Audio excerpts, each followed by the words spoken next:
See, I'm like a petty person. I'm quite petty, actually. So, like, if somebody says something I don't like, not once, but if someone says it a bunch, I keep a record. I keep a mental record.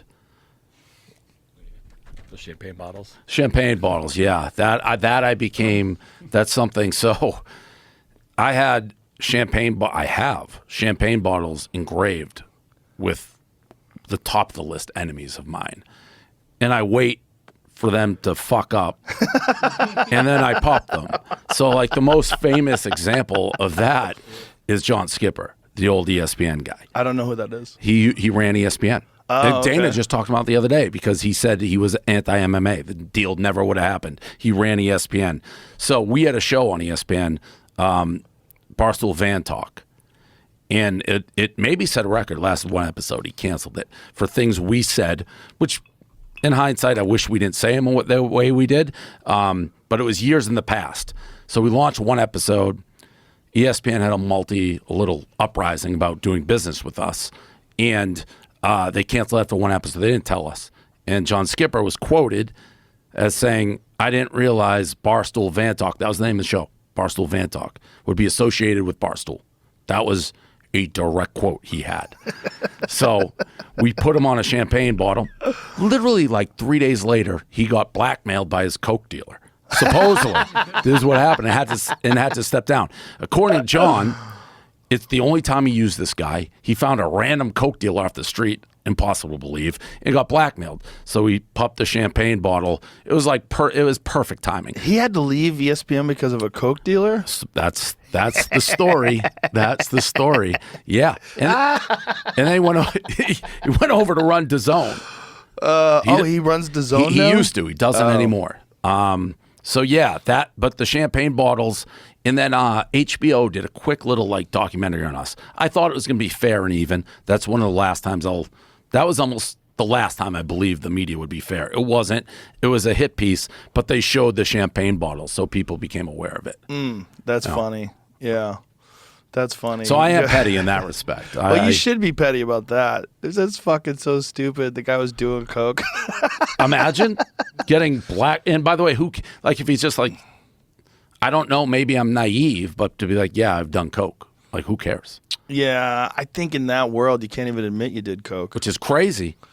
It's a stupid world. It's a stupid world where you have to pretend to be a fake person. Yeah. Like, look at these people on Good Morning America that are having an affair. Yeah, John see, there it Skipper is. details his ESPN exit and a cocaine extortion plot. Dun, dun, dun. 27 years. Jesus Christ. The guy did good work, so he likes to do a little Coke. He had a substance addiction. What did it say there? He has an addiction. Dun, dun, dun. I don't even think he admitted to that. He's just like, I tried it. He's the only guy. But he called it. He called it a substance addiction. Did he? Yeah. John Skipper suddenly resigned. I thought he said it once. Yeah, to seek treatment. That's what you do when you get busted. Skipper, 62, the married father of 2 sons, was raised in North Carolina. I don't give a fuck where he's 27 years in Disney. They washed down the toilet for a little Coke. Meanwhile, you look at the body of work that he did. Did he do a good job? I don't know. But, I mean, if you kept him fucking hired for that long, I would assume he was doing good work. Fucking knuckleheads. He says he did it on his own, that he resigned. Just a little blow. Who cares? Who cares? I think I wrote that most likely.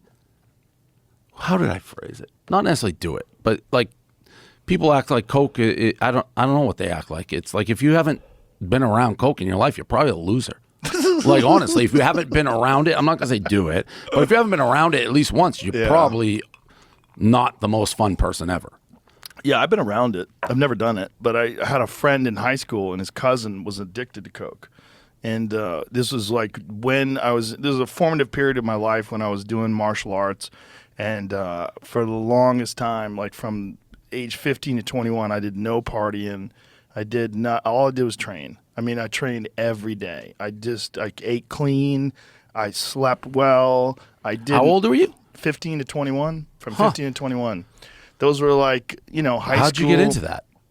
Man, well, I was bullied like most people, I didn't know how to fight. I was scared. And I was like, I need to learn how to fight. And I joined a martial arts school, and I just got obsessed with it.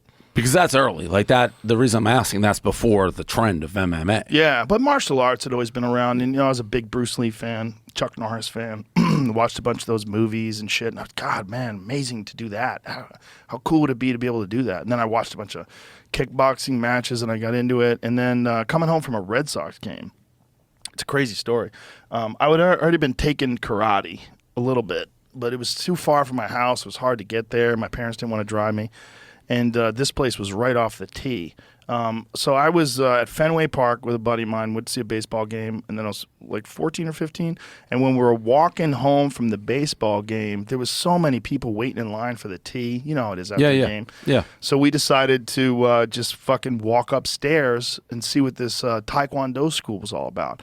And as I was walking up the stairs, I was hearing this sound, and it was like, whoomp, ka-chink. Like, it was whoomp, ka-chink.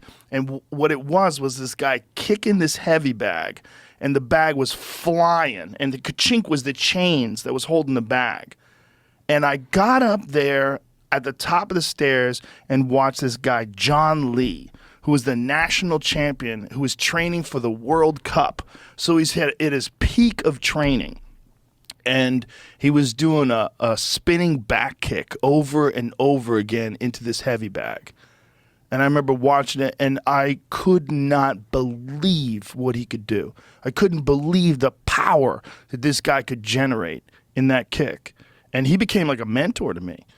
And this guy who was like this wild street guy from Chelsea, Massachusetts, who was this elite Taekwondo fighter. Like, he wasn't like, you know, like bow. Like, he was like, hey, what's up, man? What the fuck you doing, man? He was a funny dude. He would like eat food right before he fought. Fuck these people, man. I'm gonna fuck these dudes up. He was a street guy who was really good at martial arts. I mean, he bowed and said yes, sir, to everybody and all that stuff. But when people were not around, he was just cool. He was hanging out. He had drug problems. There was a lot going on. But in that moment where I saw him, he was 27 years old. He was in the prime of his career, and he was the elite of the elite. And that's how you got hooked. I got hooked, line, and sinker. I went there the next day.